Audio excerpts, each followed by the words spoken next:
On a recent trip to Anguilla, everywhere we went, everyone wanted us to try their signature rum punch recipe, and it was always delicious. So let's make our own today.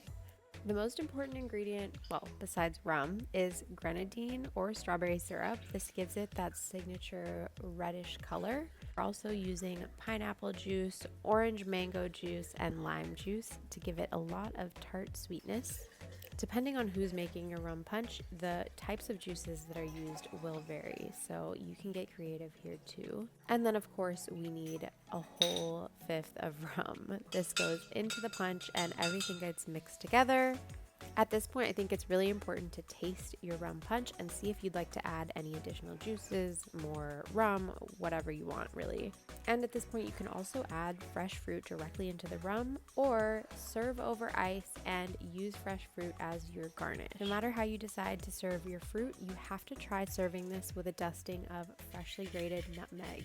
This is even better than a cherry on top.